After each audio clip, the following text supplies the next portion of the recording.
자, 인사드리고 수업 시작할게요. 네, 안녕하세요. 안녕하세요. 네, 한 주 동안 잘 보내셨죠? 네. 자, 오늘은 교재, 우리가 보는 교재로서는 74페이지인데요. 이 제가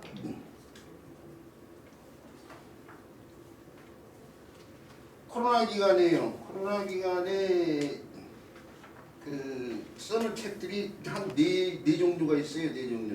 지금 막 보여드린 자료고 논어고 또 사람들이 한자를 가르치는데 잘못 가르친 글자들이에요. 자원 설명 잘못하거나 뭐 이런 것들이요. 그래서 그런 것에 대해서요. 제대로 알고 가르치기를 바라는 마음에 쓰는 책이 있고, 그다음에 이제 그 중학생들 어휘력을 중고등학생들 어휘력을 좀 신경 써서요. 요즘 아이들 어휘력이 부족하거든요. 그래서 거기 신경 쓰는 책이 있고 그러는데 다 지금 책으로는 안 나온 상태예요. 그래서 우리가 곡절이 좀 있는데요.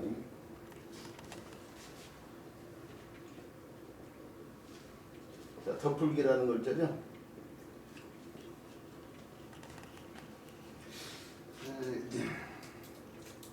덧풀기 자는 우리 교재가 있으니까 교재도 좀 활용을 해봤으면 좋겠는데, 교재에 보니까요, 개자는 이 책자가 이거라고 되어 있고요. 이렇게 이 책자가 이렇게 되어 있고, 이 글자를 놓고 설명에 대해서 덮는 것이다, 풀초의 뜻을 따랐고, 그 글자가 덧풀개자의 내리야. 그 글자 어찌 아냐 이렇게 쓴 글자예요. 이게 이제 덧풀개자 원래 글자인데, 이제 덧풀개자가 이렇게 이 글자로 쓰이니까 이것은 이제 합음자라고 해가지고 합을이라는 두 글자를 한 글자로 표현할 때 쓰이는 글자거든요. 이게 그래서 합을이란 말이 어찌 아니하다 그런 뜻이에요. 그래서 이 글자 이걸 나타낸 글자로 쓰다 보니까 어찌 아니할 합하는 글자인데, 이제 요 글자고 요 글자가 할 텐데 요거 형태죠. 그러니까 그러니까 곧 이 글자다 이게.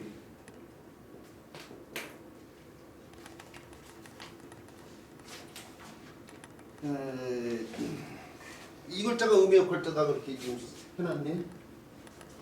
근데 그 밑에 보면 제가요, 제가 문자학적으로요 공부를 해서 밝힌 내용이 있는데요. 하지만 덧풀개자는 원래 이 글자로 쓰였다 이거죠. 덧풀개자가 원래 이렇게 쓰고 있는데 원래는 이렇게 쓰였다 이거죠. 내냐 같은 쓰였고, 개자는요, 이 글자는요, 뚜껑으로 그릇을 덮고 있는 모양을 나타내면서 덮다의 뜻을 지니게 됐다. 그러니까 이 글자의 원래 글자가 이 글자라는 게 그 얘기죠. 덮고 있는 모양을 나타내면서 덮다의 뜻을 지니게 되는데, 후대에 합을이라는 합음자로 써요. 합음자. 두 개의 음을 갖다가 하나의 음으로 나타내는 글자를 갖다가 합음자로 있어요. 그러니까 합음자 같은 경우가 우리 사자성어로 쓰인 말 가운데 이런 글자가 있잖아요. 이게 돌이켜서 자기한테서 잘못을 찾는 것이죠. 그것을 갖다 뭐라고 그래요? 돌이킬 반자, 구할 구자, 이게 모두 대자, 모든 대자인데 합음자로 쓰일 때는 어조사 때 저로 이렇게 해요.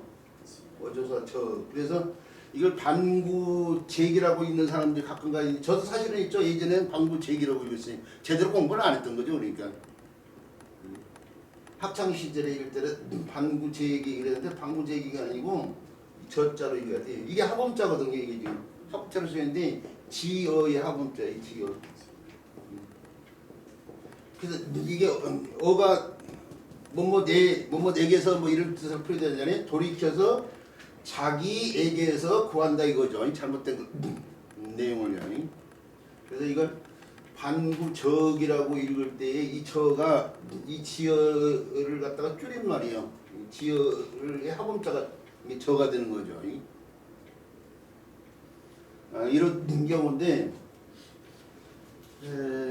맞아 읽어보는데요. 이 합음자로 어찌 아니하다의 뜻을 징했다. 그러자 이게 이제 어찌 아니하다 이 뜻으로 쓰게 되자 그러자 초들을 붙여가지고 덮을 개자가 새롭게 만들어졌다. 그 얘기예요 지금. 그러자 초들을 덧붙인 개자가 만들어져 그 뜻을 덧다를 대신한 것이다. 나아가 개자는 무언가 덮어놓은 상황에서 아마도 대략 그런 뜻을 지니게 됐고요. 음은 개자의 영향을 받아가지고 합자의 영향을 받아가지고 이게 합자의 영향을 받았는데 합이라는 님이 입성자 기역, 리을, 비역이 잘 탈락된다고 했잖아요. 그래서 열십자지만은 이렇게 쓰이면은 10월 하지 않고 10월 한 성원이란 말이에요. 그러면 뭐가 하가 되는데 우리가 그동안에 여러 차례에서 언급했듯이 아음인 기역자하고 호음인 기역자가 교환이 잘 된다고 했잖아요. 오를 가자가 사람이 달랐더만 하로 바뀌는 상황처럼. 그러니까 서로 교환이 된다면 가가 될 수 있고 한자에서 이 몸이 찰락대가 또 달라붙은 경우가 많다고 했죠. 애기 하는 것처럼요. 그래서 개까지 되는 거예요. 그러니까 합이 음의 역할을 해서 개가 됐다 그 얘기예요.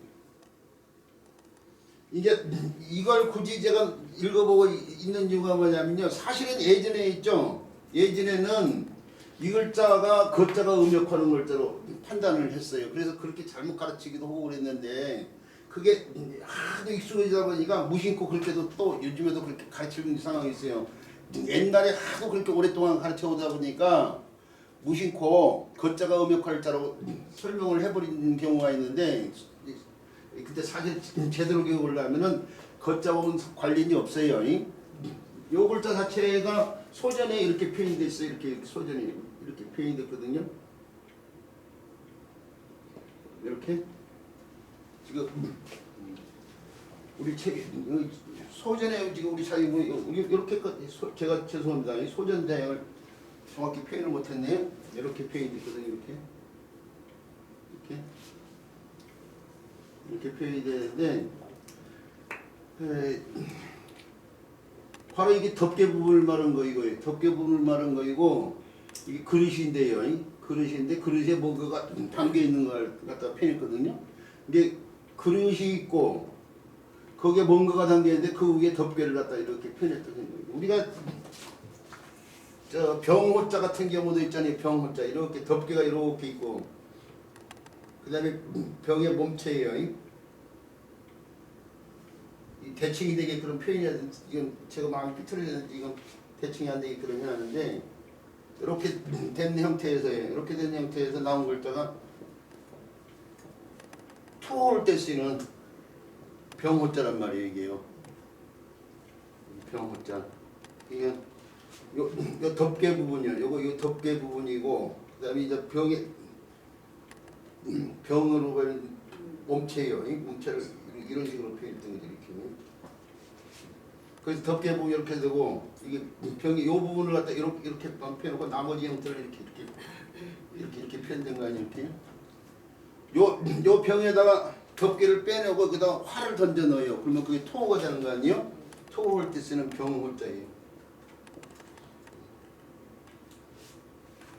근데 여기에 덮개처럼 여기도 이렇게 덮개가 있는 건데 그래서 이게 덮는다는 뜻의 글자인데 그릇에 음식이 이렇게 그릇에 음식이 담겨져 있고 그걸 덮개로 덮는다는 뜻의 글자였는데 하굴의 화분자로 이 글자를 쓰면서 어찌하냐에 대한 뜻으로 쓰이니까 덮다는 뜻의 글자는 다시 풀을 한번요 덮어져가지고 이렇게 썼다는 사실이요. 이렇게 알아주시기 바라고요. 덮을개자와 관련된 설명은 뭐 이 정도로 하는데 그러고 나니까 문장이 나오는데요. 자, 그동안에 얘기한 것처럼요. 문장은 앞으로는요. 그냥 생략하려고 했는데 그냥 한번 읽고만 하고 빠른 속도로 읽고만 하고 넘어갈게요. 제 전공을 살려서 자학적이만 좀 신경을 쓰고요. 자, 문장 빨리 읽고 넘어가는데요. 작게서 말씀하셨다. 나는 아직도 어짐을 좋아하는 자와 어질지 못함을 미워하는 자를 보지 못했다. 어짐을 좋아하는 자는 그 어짐보다 더 좋아할 것이 없고 어질지 못함을 미워하는 자는 어질게 하는 것이 어질지 못하는 자로 하여금 그 몸에 더해지지 못하게 하는 것이다. 능히 하루라도 그 힘을 어짐에 쓰는 자가 있는가? 나는 힘이 부족한 자를 보지 못했다. 아마도 있을 것인데 내가 보지 못한 것인가 하고 이제 공자가 얘기하고 있는 상황이고요. 그 다음에 이 제7장에 들어가가지고요. 신출한 자가 각각자가 나왔네요.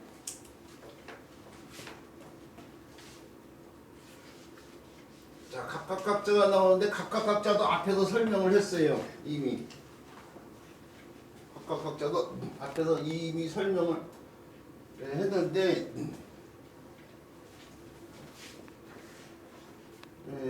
196번째에 격식격자 할 때 설명을 했어요. 격식격자 할 때에 격식격자가 나무 목자하고 각각자가 붙였잖아요. 이때 설명한 거예요. 이때. 그러니까 이게 원래 이걸 격식격이 되면 본래는 나무를 바로 잡는다고 해서 나무 바로 잡을 격자 있잖아요. 바로 잡을 격자인데 이제 바로 잡혀서 갖춰진 틀 관련돼 가지고 격식격은 글자라고 그때 설명을 했었죠. 그때 각각격자를 설명을 했기 때문에 각각격자하고 설명해서 관련되는 글자들 누각각자 이런 글자들 다 설명을 했어요. 그때 이미요. 뭐 물이름납자 뭐 이런 글자들 다 설명했기 때문에 이런 걸 생략하고 다시 나왔지만은 다시 이것만 간략하게 설명하는데 이 글자의 고문자가 이렇게 표현됐어요. 이렇게요. 이렇게도 표현되고 또는 이렇게도 표현되고 또는 이렇게도 표현됐어요. 이렇게. 이제 그 가운데 이 형태가 오늘날 형태로 정의됐다고 보면 되죠. 정의됐다고 보면 되는데 그동안에 수업을 꾸준히 오신 분들은 이 글자 어렵지 않게 인식할 수 있는데 이 형태가 반대로 돌려놓으면요. 이 형태를 반대로 돌리면 이렇게 되는데 이게 어떤 모양에서 나온 글자다? 사람의 발명에서 나온 글자라고 했죠? 사람의 발을 문자로 이렇게 문자로 나타내서 문자로 나타낼 때는 점이나 선으로만 표현한다고 했는데 이렇게 표현했다고 했죠? 그게 이거예요. 요 발 반대발을 이렇게 했어요. 그러면 요 형태가 요 형태고 요 형태가 요 형태고 요 형태가 요 형태 이거 반대발을 나타내는 거예요. 하나발이 이렇게 나타내는 거죠. 이렇게. 여기서 나온 글자가 무슨 자다고요? 그렇죠. 그런 모자. 발 두 개를 갖다가 펴는 거예요. 여기서 걸음이 그런 모자가 나온 거예요. 그런 모자에다가 물이 달라붙어 물을 걷는다고 해서 건널서 언덕이 달라붙어 언덕을 오른다고 해서 오를쳐 이렇게 되는 거예요. 근데 어쨌든 간에 지금 뭐 이런 것까지 얘기할 필요는 없고 이거 발이라는 것만 알아두시면 돼요. 그 발이 아래를 향하고 있어요. 지금 이거 위를 향해서 앞을 향해서 누워 있다면은 이렇게 있다면 이렇게 누워 있는 거 아니에요? 그 아래를 향해서 뒤를 향해서 누워 있는 건데 그 밑에 있는 이것은 뭐이냐 이거예요. 이거 뭐이냐? 문자가 문화를 담고 있는데 한자라는 문자로서 우리가 가장 오래된 문자로 볼 수 있는 게 각골문 아니에요? 각골문이 어느 시대 문자라고요? 중국의 은나라 시대 문자죠. 상나라 시대 때예요. 상나라 시대.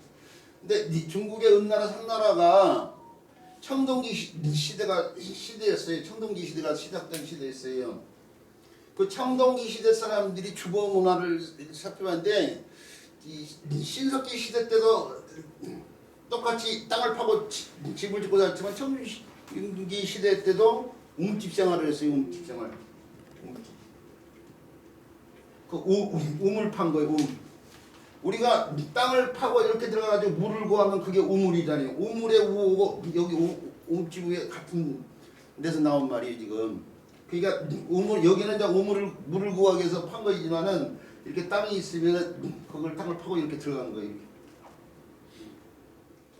파고 들어가는데 이 중국은 황하 문명을 일으킨 나라 아니에요. 황하 주변에 황토가 켜켜이 쌓여 있단 말이에요. 그러니까 그 땅을 파고 들어가면 이 장점이 여름에는 시원하고 겨울에는 추위를 막고 따뜻해요.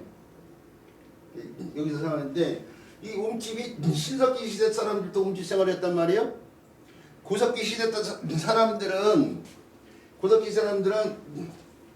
수렵 채취 활동을 했기 때문에 어떻게 해요? 수렵 채취 활동을 하고 돌아다니다가 자해되면 나무 같은 걸 쳐놓고 그냥 땅 위에다 나무 같은 걸 쳐놓고 청원에다가 또 다른 데로 이동한단 말이에요. 사냥감이 떨어지고 열매가 없으면은.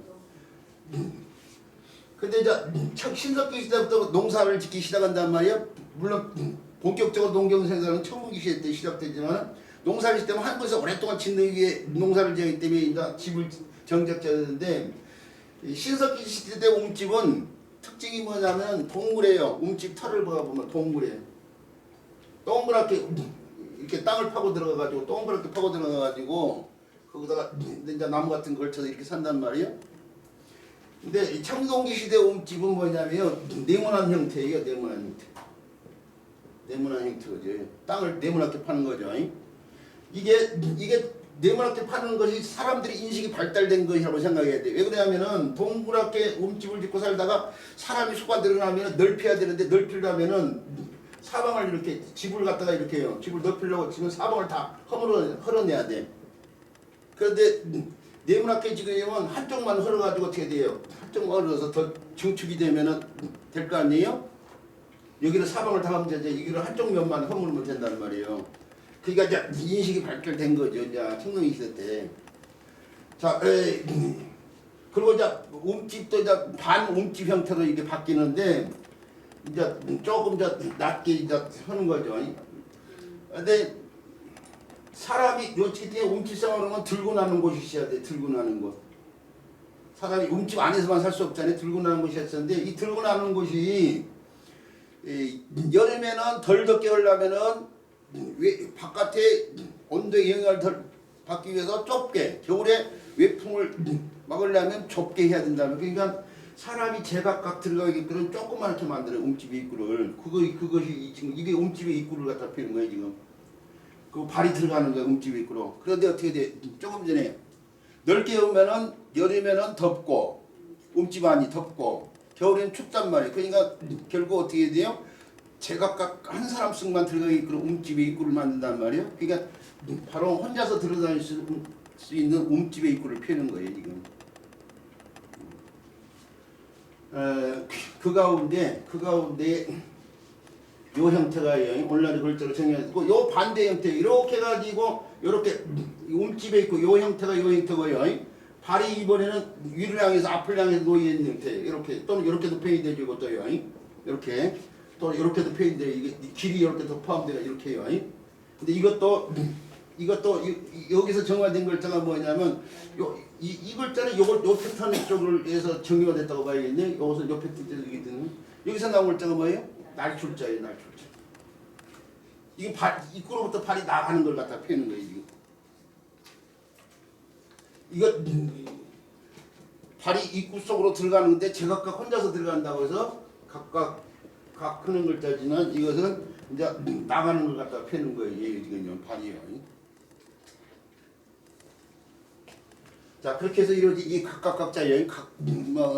각계전투 뭐 할 때 쓰인 글자예요. 각양각색 뭐 할 때 쓰인 글자 또는 각자도생이요. 각자도생. 각자가 스스로 살 길을 도모한다 이거죠. 각자도생 뭐 할 때 쓰이는 각자에 대해서요. 잘 알아두시기 바라고요. 각자에 대한 설명 이 정도까지만 해도 되겠죠? 예.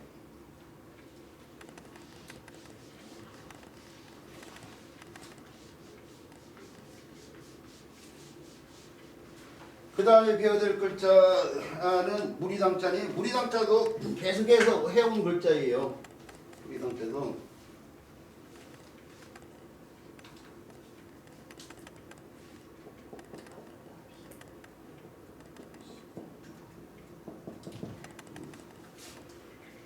자,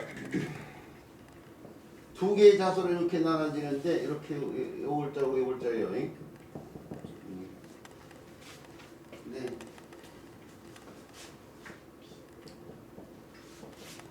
집당자를 324번째 학습목표로서 324번째 배울 때에 집당자가 바로 요 글자고 요 글자 합쳤는데 이 글자 설명할 때 이 글자도 설명이 되어진 거죠. 여기서는 요 글자가 요 글자가 상이라는 놈을 갖고 있는 글자죠. 여기서 상이 여기서 당이 됐는데 여기서는 상이 그런데 이것도 당이 됐네. 예. 당이 된 거죠. 그러면서 여기는 흑국자지만 이건 거무룩자인데 거무룩자는 처음 나왔나요? 거무룩자 처음 나온 거. 옛날 글자를 보면 이게 사람을 바탕으로 해가지고 사람 머리굴에 점이 이렇게 있고 몸 주변에도 점이 이렇게 표현이 되는데 이게 사람의 얼굴에다가 경을 친 거예요. 지금 경을 쳤다고 하는데 그 경이 뭐였냐면 요 경이 말이에요. 자자할 경자, 묵형할 경자. 옛날에는 죄인들이나 호로들한테 얼굴에다가 문신 같은 걸 새겼어요. 그러니까 뭐 만약에 나무 걸 훔치다가 걸리면 훔칠도자 같은 걸 이마 같은 데다 썼던 거죠. 또는 뭐예요? 우리 저 옛날 드라마 추노에 보면은 도망갔다가 붙잡아가지고 얼굴에다가 남자는 노자를 갖다가 새기고 여자는 빗자를 새기고 그런 그 드라마에서 본 적 있잖아요. 저는 사실은 드라마를 안 좋아해가지고 드라마를 안 봤는데 그 사진을 봤어요. 우리 수업을 위한 자료 같은 걸 찾아보다 그냥 그런 자료가 나오더만요. 그 경을 친 거예요. 경. 그러니까 이 경형이었죠. 경형이 곧 묵형이요. 묵형. 이 경형이라는 형벌 자체가 묵형이요. 묵형인데 이 중국의 전통적인 형벌 이 5가지가 5형이 있어요. 5가지 전통적인 형벌 5가지가 있는데 그게 하나가 뭐냐면은 이 경형 이거 있고요. 경형 묵형이 있고요. 그 다음에 코베 르자를 써가지고 의형이 있어요. 의형. 코를 베는 형벌이 있어요. 코베 르자. 코베 르자. 그 다음에 궁형이라고 해가지고 남자나 여자의 생식기를 갖다가 잘라내는 거죠. 궁형. 궁자 이걸 쓰죠. 그 다음에 발목을 잘라요. 손빈처럼요. 그걸 갖다가 오령이라고 그래요. 오령이라고 하는데 배월자를 쓰죠. 그 배월자. 그 다음에 하나가 이제 죽이는 거예요. 사형. 대벽이라고 그러죠. 대벽. 큰 허물이 있는 거예요. 큰 허물. 대벽. 이 벽자가 허물벽자예요. 허물벽자. 그 가운데 경영의 경자가 지금 지웠지만요. 경영의 경자를 나타내는 글자가 거무룩자네요. 검은 먹물로 얼굴에다가 새기기 때문에. 설문에서는 뭐 굴뚝과 관련지어서는 뭐 설명하고 그러는데 그것은 이제 경강부에 시킨 설명인 거예요. 그래서 요 글자가 앞에서 계속 나왔지만 요 글자는 진모에서 나왔죠. 집에 이게 북창을 갖다가 펴는 글자고 지붕을 더하는 데서 더하다 겹치다 뭐 그런 뜻이 있고 더하다 겹치다 높이다 이런 뜻이 있어요. 지붕을 높인 거예요 지금. 상대를 높인 게 숭상하는 거죠. 그래서 숭상을 삼자인데 원래 숭상을 삼자인데 상이 여기서 당이 됐다 이거죠.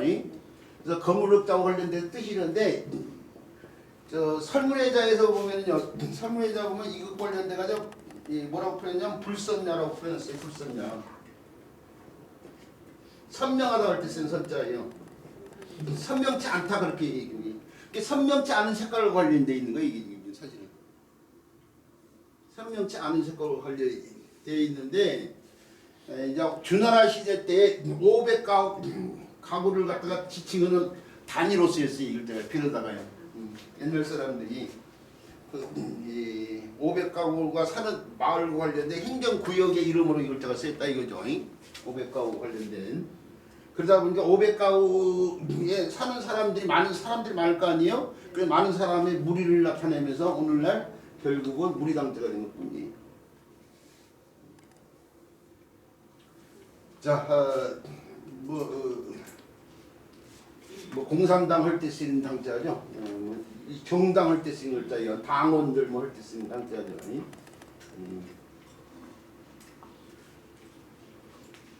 자, 무리당자에서 설명이요. 여기까지만 하도록 할게요. 그 우리 보면은 중국 고대 행정 배치도에 보면은 거기에 그 당의 크기가 어느 정도 되는지 그 자료가 나왔으니까 그것도 참고로 보시고요. 좀 조그맣게 표현되어 있지만요. 비려 족당 주. 그렇죠. 예. 비려 족당 주향 이렇게요.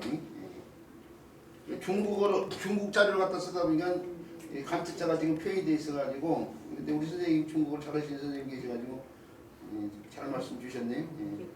자, 그 다음에 넘겨보니까요. 교수님 그 옆에 거 뭐예요? 비장. 아, 그건 이제 그걸 책임자가 되는 사람을 갖다 표현했을 거예요 아마. 비장. 예, 그러니까 향 같은 경우는 대부가 다스렸다 그 얘기고, 뭐이 저도 잘 안 보여요 지금 눈이 올해 들어서 근 1년 만에 이게 조그만 걸 쳐도 잘 보였어요. 1년 전까지만 해도 최근에는 안 보여요.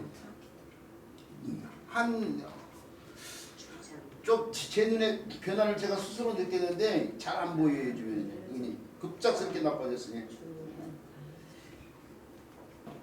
자, 그래서 안 보이지 말고 확인해 보시고요. 그 다음에 넘겨보니까 2편의 제7장이 다 끝나고 문장이 나왔네요. 자, 문장을 풀이를 해보면은 우리 선생님들이요. 이미 배운 신초월자를 바탕으로 해서 그러니까 그 문장 속에 있는 모든 한자가 다 끝난 거예요 지금 앞에서 교육이. 그러니까 그리고 이제 한자를 다 알고 있으니까 그 한자를 바탕으로 해서 풀이는 문장 우리 선생님도 쉽게 풀이가 될 거라고 생각하는데요. 그 문장이 작게서 말씀하셨다. 사람이 허물은 그 물에 따라 각각이니 허물을 보면 이로 임을 알 수 있다 그렇게 풀이되는데 이미 알고 있는 글자하고 비교를 해가면서 풀이를 해보면은 뭐 어렵지 않다고 생각을 하고요. 그 다음 글자로 넘어가도록 할게요. 그 다음에 외워야 될 글자는 아침 조자네요.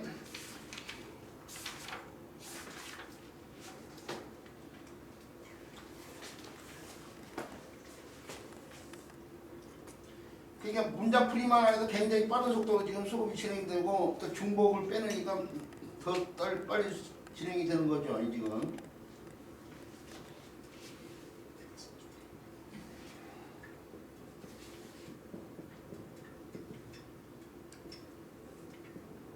아침 조자요. 이 글자는 383번째의 학습 목표였던 남자가 바로 사당묘자였어요. 사당묘자가 지범자하고 아침조자가 틀려 있잖아요. 아침조자가 음역화를 해가지고 조가 묘가 되면서 지범자가 어디 사당을 쓴 글자가 됐죠. 직과 관련돼서. 이때 설명을 했어요. 이때 아침조자 선생님이 설명을 했는데 이제 또 나왔으니까 또 많은 걸 복습을 할 수는 없지만 해당 글자만큼은 복습을 해도 나쁘지 않다고 생각하는데요. 우리 지금 아침조자가 마침 나오니까 설문회자의 자료도 거기 따라서 나오고 있는데 설문회자에서는 이걸 설문회자는 이렇게 쓰고요. 이게 아침조자의 이제자인데 이렇게 쓰고 요글자를 넣고 풀이를 했는데 이거야말로 이제 경강부시키는 거예요. 이게 사실 깃발 관련되는 글자인데 옛날 사람이 날일자가 들어가 있고 그런데 해도줄간 해오 관련돼 가지고 뜻풀이를 해도줄간이라고 하는 글자. 해도줄간자가 음역하는 글자로서 간으로 쓰인 글자가 이게 이제 다른 글자가 없을 때는 뭐 이렇게도 쓰는 상황인데요. 요걸 이렇게도 쓰는데요. 이렇게도 쓰는데 이렇게 요 글자잖아요. 이 글자를 써가지고 간으로 쓰인 글자가 바로 그렇죠. 이 글자가 있죠. 줄기간자가 있죠. 줄기간자가 있는데 지금 새끼로 지금 빠지고 있어요. 지금 뭐 빨리 수업 진행되니까 또 시간적인 여유가 좀 생기고 그래서 그런데 요 글자가 간이라고 했으니까 그것이 그대로 음역할이에요. 이 방패간자가 사람들이 방패간자가 음역할자로 잘못 이기는 사람들이 많아요. 근데 방패간자가 음역할자가 아니에요. 요 글자에 의해서 뜻이 줄기가 되는데 왜 이게 줄기가 되냐 이게 방패간자가 합쳐져 있는데 이게 이 글자고 요 글자가 근데 이 글자가 해돋을 간자 아니에요? 해돋을 간 그것이 간이 여기서 음역하면서 남은 요 글자에서 이 방패간자에 의해서 지금 줄기란 뜻이 이루어지는데 이 방패하고 줄기가 어떤 상황이 관련이 있냐? 이 글자를 제대로 설명하려면 이 글자의 본절을 알아야 돼. 이 글자의 본절가 뭐냐면 바로 이 글자.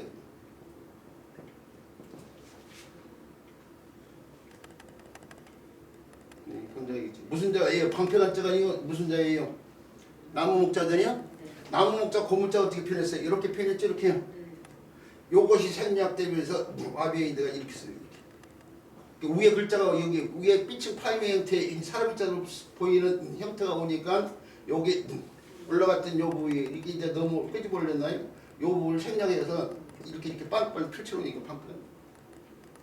그러니까 결국 이 글자를 설명을 하면은 이 글자의 본자는 이 글자고 이 글자를 놓고 해돋을 간자가 음역하면서 나무의 줄기를 나타내는 줄기간자인데 그대로 오면서 와변이 돼가지고 나무 목자 이 형태에서 요거 생략되면서 이게 이렇게 변화가 돼가지고 쓰였는데 이게 방패간자가 아니고 그것의 형태일 뿐이다. 그렇게 설명을 해줘야죠.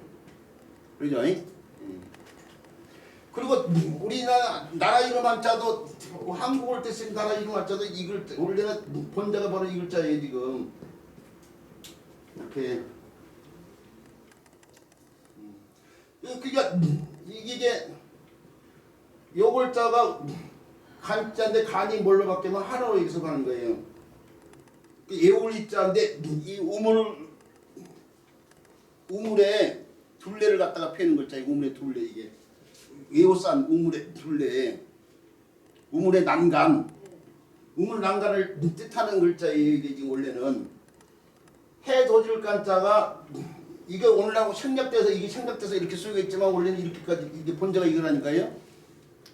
그래서 요 글자가 한이 되면서 요 글자가 다른 가죽이 자가 예오산 형태와 관련해서 예우리자에 되네야 예우리자. 그 우물의 난간이 예오산 형태잖아요 지금. 땅을 파고 나서 무너지지 않고 난간을 이렇게 만들어놨잖아요. 옆에서 무너져 그럼 그러죠. 우물의 난간과 관련돼 있어요 지금 이 글자가. 그런데 옛날에 사만 시대에 한자로 그 글자를 갖다 빌어서 쓰면서 그 사만이 뿌리가 돼가지고 오늘날에 국가가 정해졌잖아요. 그러다 나라 이름으로 쓰이다 보니까 이게 나라 이름 한이라고 하고 있는 것뿐이야 지금. 우물난간 한자인데 뭐 어디 한국의 한자를 갖다 여태 처음 듣는 것처럼 표정으로 지금 하고 있는데 이미 알고 있어야 될 글자 아니에요? 어쨌든 그게 쓰여진 글자. 이 글자에 대한 설명 자세를 쓰이는 기회가 분명히 주어져야 이제 그때 가서 하겠는데 저 이거 다시 하려고 생각지 않고 그냥 막바로 들어가려고 하다가 어떻게 새끼를 빠졌는데 이게 잘못된 풀이라니까 이게 이 아침조자의 설명자 풀이가 잘못된 건데 이게 해돋을 간자가 달로붙어가지고 해가 이게 해오 관련된 해가 뜨는 아침을 나타내면서 이거 배주자 아니에요 배주자 그러죠? 배주자가 주가 조가 됐다 뭐 이런 식으로 경강부에 시킨 거예요 지금. 근데 이게 잘못된 거이고 배우고도 전혀 관련이 없어요. 요 글자의 각본문 형태를 보면 초목이 이렇게 있고 초목이나 풀이나 초목이 이렇게 있는 거죠. 그 사이로 해가 떠고 있어요 지금. 그리고 그 옆에 뭐예요? 달이 지고 있는 거예요 지금. 달이 지고 지금 초목 사이에 해가 뜨고 있는 것 갖다가 표현한 거예요 지금. 바로 그 형태를 그대로 정리하시면 오늘날 이 글자 되는데니야. 이게 달을 자 써서 해가 이게 뭐 해돋을 간자가 뭐 음의 역할하고 뭐 어쩌고저쩌고 근데 음의 역할자가 없이 그냥 초목 사이로 해가 뜨고 달이 지고 있는 상황에서 나온 글자가 아침조자라고 곰자로 보면은 배주자 같은 것이 없어요. 요 달 대신에 물이 표현되어 있기도 해. 물 건너편에서 이제 물 건너편에서 초목 사이로 해가 뜨고 있는 상황이에요. 뭐 그렇게도 표현되지만 오늘날 글자고 매치시킨다면 이제 달월자고 이제 표현해서 설명하는 게 좋겠죠. 자 어려운 글자는 아니야. 저 설문에 잘 참고할 필요가 없어요. 우리 책에 각골문 조자가 있으니까요. 그걸 보고 알아주고 이거 조수 조자 이런 데서 음역할을 하죠. 글자는.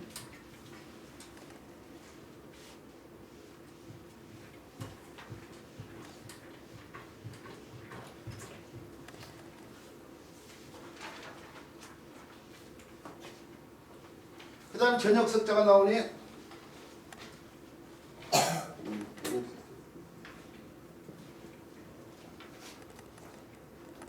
저녁을 나타내야 되는데 저녁이라는 게 구체적인 형태로 나타내기가 어렵잖아요. 뜻 자체가. 그래서 저녁과 밀집한 어떤 물체를 들어서 나타내는데 옛날 사람들이 봤을 때 오늘날이나 뭐 옛날에 똑같죠. 저녁에 늘상 볼 수 있는 게 달 아니에요. 달로서 저녁을 나타내는 거죠. 근데 달이라는 게 둥그런 보름달도 있고 이질해진 형태도 있고 그러죠. 둥그런 형태는 있죠. 둥그런 형태로 표현한다고 했잖아요. 둥그런 형태는 해도 있어요. 해도 둥그렇잖아요. 그래서 달과 해를 구분을 할 때는 동그란 형태를 표현하기가 그렇고 이질해진 형태. 그리고 둥그런 형태는 한 달에 한 번밖에 못 봐요. 조금 더 많던 이 둥그런 형태 위에는 조금 더 많던 이질해진 형태를 더 많이 본단 말이에요. 확실히 이질해진 형태로 이렇게 표현을 했어요. 이렇게 표현했는데 요 글자가 이렇게 표현된 글자가 있어요. 요것과 요것이 서사도가 발달되는데 거의 또 비슷해 볼 수가 있거든요. 여기서 난 요 글자는 나중에 고기살의 무늬를 나타내고 고기 덩어리를 갖다 이렇게 펴는 거예요. 그래서 핵이 하나 더 추가되고 그 형태가 유리한 형태로 바뀌면서 이루어진 자 고기 육자 아니에요? 그리고 간략화되면서 나온 글자 육달월이고 육달월. 근데 고기 육자 원래 형태는 이거 거의 비슷해요. 그래서 이제 이것과 이것이 구분을 한 게 이게 선이 하나 더 추가돼서 이렇게 표현된 거 아니에요. 이것은 이제 줄여들면서 이런 식으로 표현이 되고 그것이 이제 오늘날의 글자 정형화된 거죠. 요 글자도 고기 덩어리가 두 개가 이렇게 겹치면 여기서 나온 글자가 바로 이 글자인데 이건 저녁 석자가 아니에요. 이거 고기 덩어리가 겹쳐져 해서 많다는 걸 나타내는 마늘 다자인데 마늘 다자에 보이는 이것은 고기 덩어리 형성에서 나온 거지.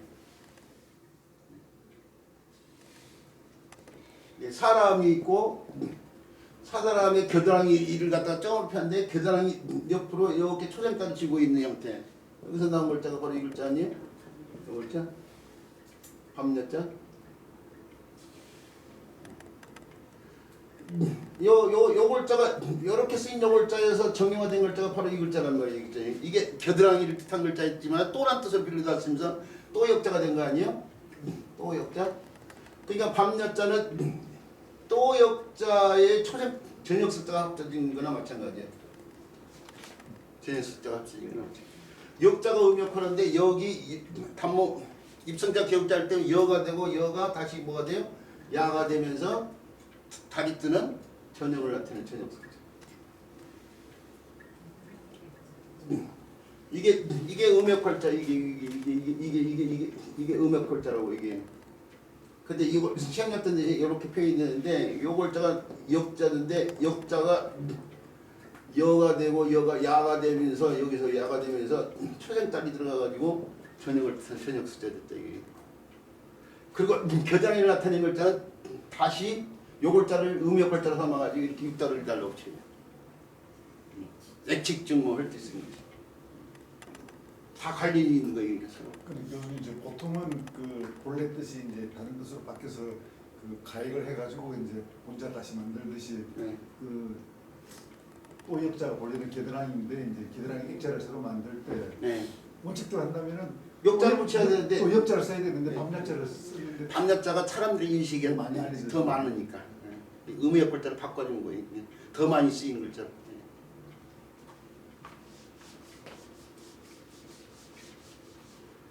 자, 저녁 석자 어쨌든 간에요. 뭐 추석을 때 쓰이는 글자고요.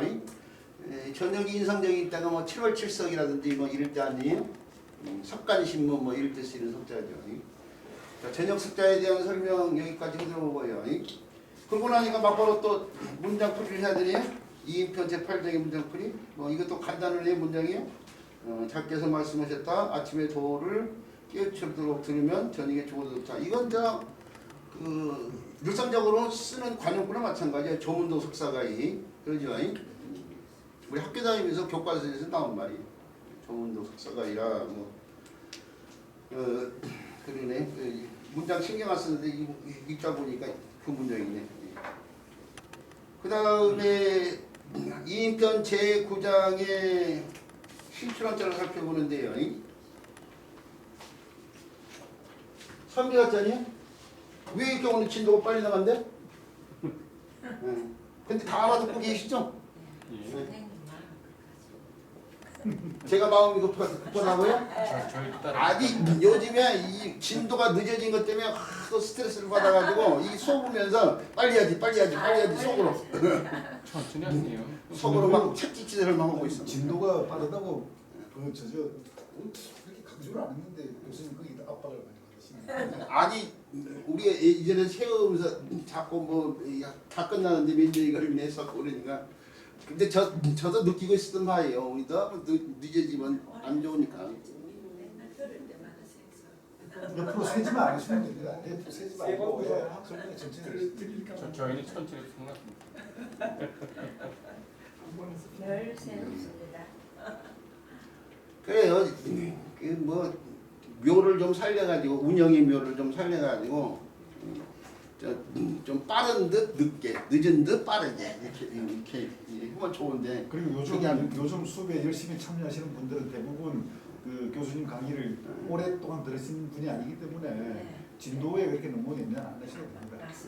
진도 빨리 나가라고 하는 분들은 한 5년 이상 들은 사람들만 그러니까 맞아요. 그건 좀 신경 그래 너무 늦으면 안 되니까. 예, 알겠습니다. 무슨 얘기인지요. 예. 자, 그 다음에 배워야 될 글자가 선비사자인데요. 우리나라 역사가요. 뭐 대한민국 이전에는 뭐 일제 강점기가 있었고 그 이전에는 뭐 대한제국이 있었고 또 그 이전에는 조선이 있었고 그런데 이제 일반적으로 일제 강점기나 대한제국도 조선의 일부였으니까 조선시대 그냥 오늘날의 대한민국 이전에 조선시대를 생각할 수밖에 없는데 조선시대는 유교를 통치인용으로 샀던 때 아니에요? 그 유학자들을 우대하다 보니까 여기 선비 그러면은 그 문관들을 갖다가 흔히 생각을 해. 문관들. 그런데 한자가 처음 쓰이기 시작할 때는 있죠. 성시 때는 사람의 삶을 위해서는 문보다는 무 쪽에 더 치중할 수밖에 없어요. 사실은 이 여기 선비가 문관을 생각하면 안 된다니까요. 한자가 쓰이기 전 청동기 시대로 들어가면 무 쪽이지 문 쪽이 아니에요. 그러니까 요걸자가 쓰이는 말들 있잖아요. 요걸자가 쓰이는 말들. 무사 할 때 쓰는 사자, 뭐 용사 할 때 쓰이는 사자, 뭐 천하장사 할 때 쓰는 장사 할 때 사자, 또 군사 싸우는 군사 할 때 쓰는 사자. 이런 말들이에요. 저 안중근 의사 할 때 의로운데 무를 행한 분이잖아. 그 유사 열사 뭐 이런 것들이 전부 다 뭐예요? 다 이 글자를 쓴단 말이에요. 근데 무사, 용사, 장사, 군사, 의사, 열사들이 다 문 쪽이 아니라 문관 쪽이 아니라 무관 쪽이란 말이에요. 무관 쪽. 오늘날에 저 뭐예요? 사관생도 육사, 해사, 공사 할 때 쓰는 사자. 육사, 공사, 해사 할 때 쓰는 사자도 다 이 글자를 써요. 사관생도 할 때 쓰는 사자. 근데 그 사람들은 어떻게 돼요? 문치를 하기 위해서 여기 들어간 게 아니요. 무와 관련된 활동을 하기 위해서 들어간 거 아니에요? 저 사마천에 쓴 사기에 보면은 사위, 기, 자, 사라는 구절이 나와요. 사라는 사람은 자기를 알아주는 자를 위해서 사람을 위해서 죽는다. 근데 죽는데 이게 이제 죽는 일이 싸운 일과 더 밀접하잖아요. 저 장기판 있잖아요. 초평황후하고 항고조 유방이 초평황후하고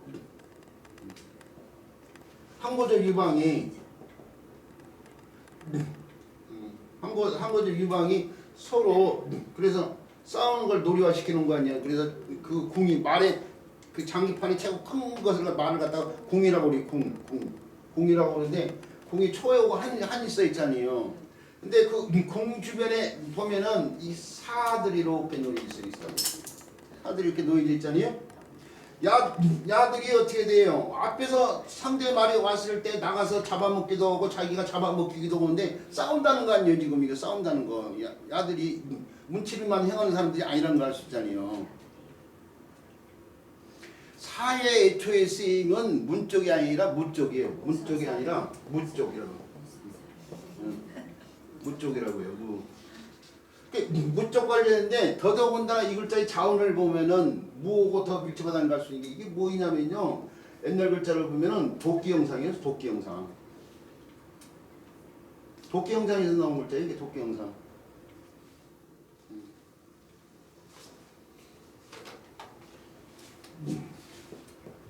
도끼 형상에서 나온 거지. 도끼가 권위의 상징물이란 말이에요. 권위의 상징물. 그 권위의 상징물인데 최고 높은 권위를 갖고 있는 사람이 누구예요? 옛날로 치면 왕이죠? 네. 왕. 옛날에 천자를 왕이라고 했어요. 천자가 그냥 왕이야 왕. 나중에 천자의 지위가 약화되면서 제후들이 왕이라는 말을 갖다 쓰니까 진시황이 어떻게 돼요? 진시황 중국을 통일하면서 왕을 쓰면 자기가 천자가 됐는데 왕이라고 쓰면 격이 이미 낮아졌다는 말이. 그래서 사망오제에 황과 제를 빼가지고 황제라는 말을 썼잖아요. 왕이라는 말을 쓰고 이제 왕은 제후들이 쓰는 말로 바뀌어버리고 원래 천자만 썼던 거예요. 지금 천자만 썼는데 춘추전국 시대 때에 천자의 지위가 약해지면서 제후들이 왕을 자처했단 말이에요. 그러니까 이 말 자체가 격화가 된 거야. 근데 춘추전국 시대 중국을 진시황이 통으로 해서 자기를 칭하는 왕을 갖다 쓰고 싶지 않은 거야. 그래서 사망오제 황과 빼서 쓰면서 처음 썼다고 해서 시황제라고 본 거예요. 지금 시황제.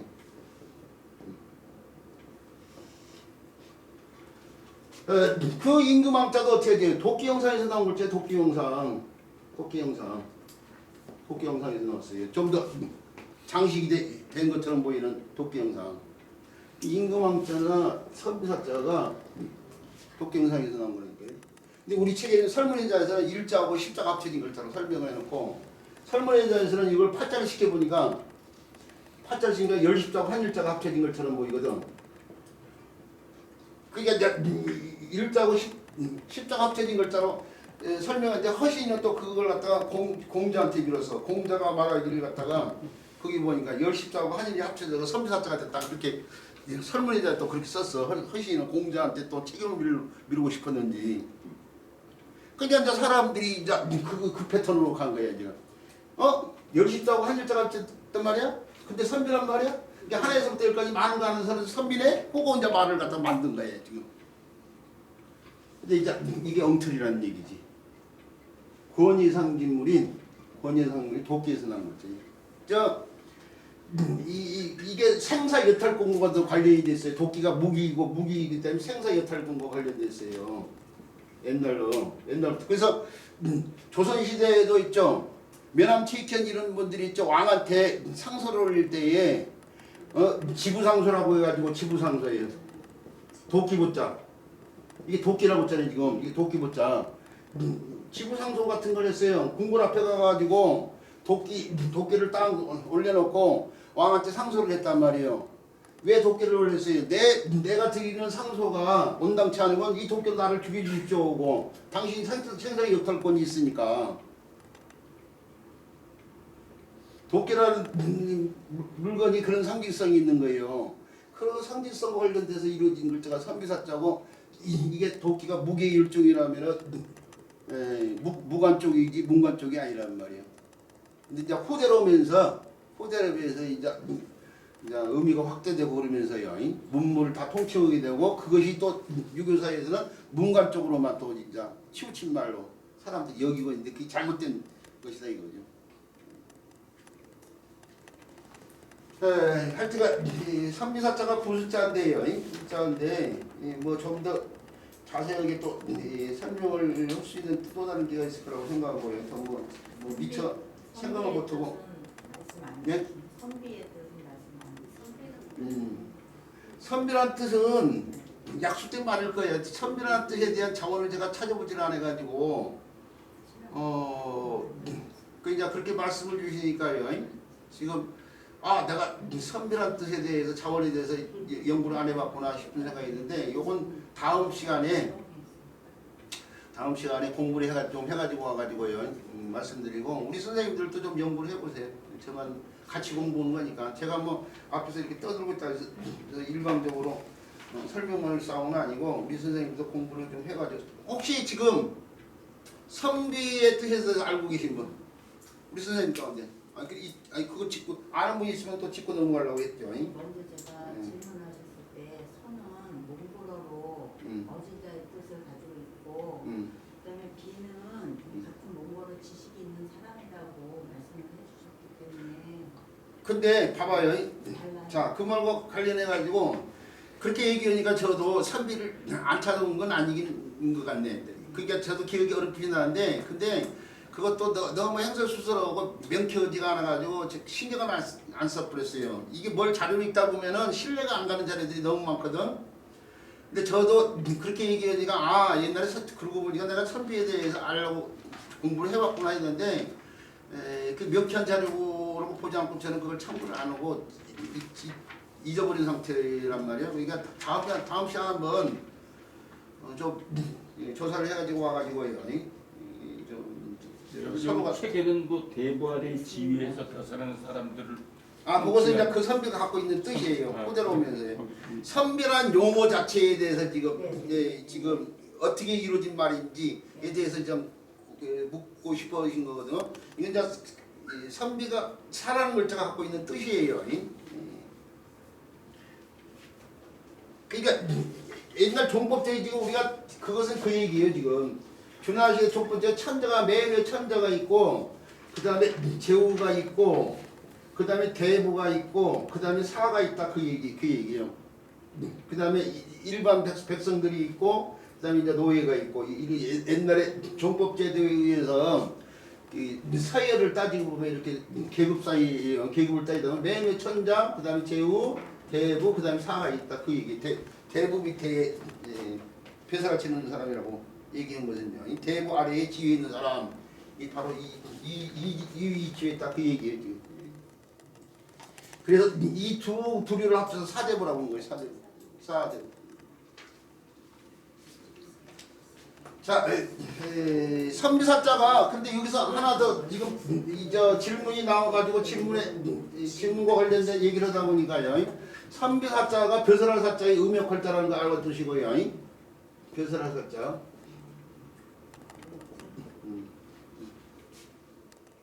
이 벼슬할 사자가 쓰이는 말이 많은데 봉사할 때 쓰이는 사자거든요. 공무원들 백성들을 국민들을 받들어야 될 위치에 있는 사람들이죠. 서포트할 사람들, 국민들을 밑받침해 줄 사람들. 자기들이 공무원이라는 것이 앞에서 국민들한테 이리 오세요 하고 끌고 가는 사람들이 아니야. 국민들 밑에서 국민들을 받쳐줄 사람들이란 말이야. 그 사람들이 한 달에 한 번씩 받는 월급이 국민들 세금이야. 그 옛날에 저 양반집에서 머슴 불리면 한 달 일고 세경 주잖아요. 그 세경이랑 똑같아. 공무원들이 받는 봉급이 국민들 세금이고 옛날로 가면은 머슴들이 받는 세경이랑 똑같은 거라고요. 그 머슴과 같은 노릇을 해야 될 사람들이 공무원들이라니까. 근데 국민들을 놓고 이래라 저래라 좌지우지를 하고 있는 사람들이 있어. 그러면 안 된다 그 얘기죠. 자, 선비사자에 대한 설명이요. 여기까지만 하고 쉬는 시간 갖도록 할게요.